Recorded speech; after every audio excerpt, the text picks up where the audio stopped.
Assalamualaikum. Di video sebelumnya gue lagi bingung ya mikirin gimana cara ngupgrade WPLC 74 ini tanpa gue ngerusak strukturnya. Karena kan gue harus motong bodi. Motong bodi sebenarnya buat kebutuhan akses ya. Tapi sampai sekarang gue belum ketemu solusi bikin mountingnya nih. Nah, sambil mikir itu gue iseng dulu lah coba bikin modifikasi kecil ini dulu.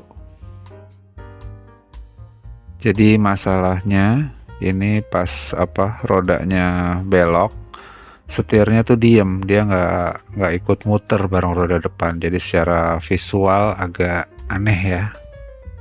Oke, gue coba pasang cepet dulu elektroniknya ya. Jadi ini gue coba pakai receiver, ESC sama baterai aja dulu. Mama konekin cuman ke servo aja. Oke, ini udah kepasang ya. Terus oke, belok kanan kiri. Tapi setirnya statis aja tuh, nggak muter, kurang enak aja gitu dilihatnya secara visual ya.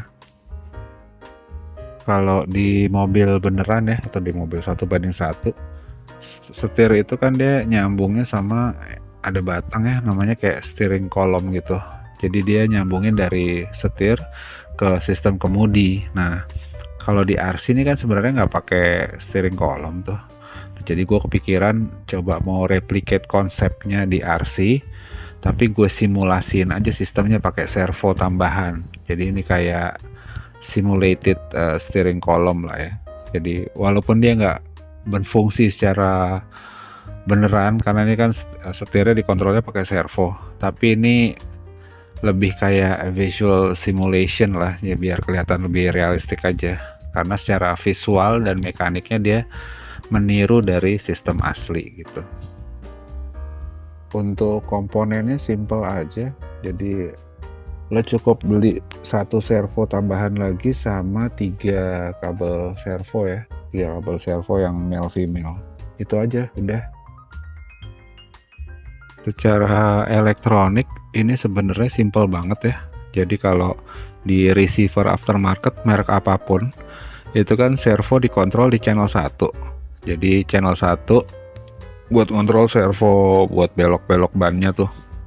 Nah, karena saat ini kan kita cuma punya satu input. Kalau kita mau bikin outputnya 2 buat servo muterin setir di dashboard, ya lo tinggal bikin paralel aja kabelnya. Jadi tinggal beli 3 kabel. Terus ya udah, ini lo potong tuh bawahnya, lo sambungin. Jadi lo paralelin, tapi warnanya lo samain ya. Itu kan ada putih, merah sama hitam tuh. Jadi putih ketemu putih, merah ketemu merah, hitam ketemu hitam. Lo bikin jadi nanti bentuknya kayak huruf Y gitu. Nanti kalau udah ya udah, jadi nanti tinggal dari receiver outputnya lo punya 2, satu buat servo buat belokin ban, satu lagi servo buat muterin setir di dashboard. Simple banget sih sebenarnya. Jadi dengan gini 2 servo lo dapat sinyal yang sama dari receiver. Makanya kita bikin kabel Y. Jadi supaya mereka geraknya secara sinkron tuh. Jadi pas rodanya belok, servo tambahannya juga ikut gerak gitu. Oke, sekarang tinggal kita pasang-pasangin aja. Jadi channel 1 sekarang ada 2 input ya, jadi servo buat belokin ban sama ini yang biru nih servo buat gerakin setir. Nah, untuk nyambunginnya nanti tergantung posisi RC lo masing-masing aja. Ini gue sementara aja buat testing, jadi gue pakai double tape sama gue pakai glue tack buat naruh setirnya tuh, buat testing aja sementara. Jadi ini tinggal gue double tap sementara dulu, belum gue pasang di dashboard. Itu setirnya gue tempel di servo pakai glue tack. Oke, sekarang kita tes ya.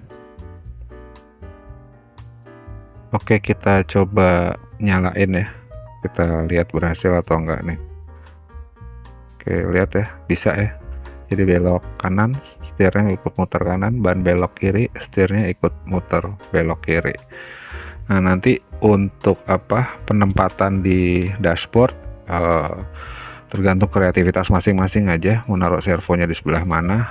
Terus buat nyambungin ke steering racknya itu, ini paling gue nanti pakai baut 2 mili aja ya, gue panjangin situ dari servonya, terus gue baut ke setirnya. Ya kira-kira kayak gini ya.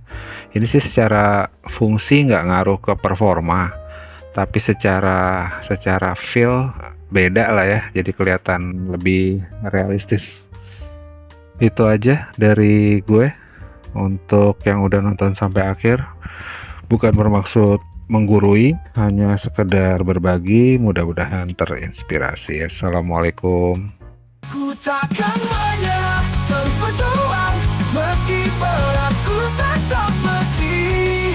Ku percaya ada yang menunggu di ujung jalan, ujung jalan kesuksesan menanti.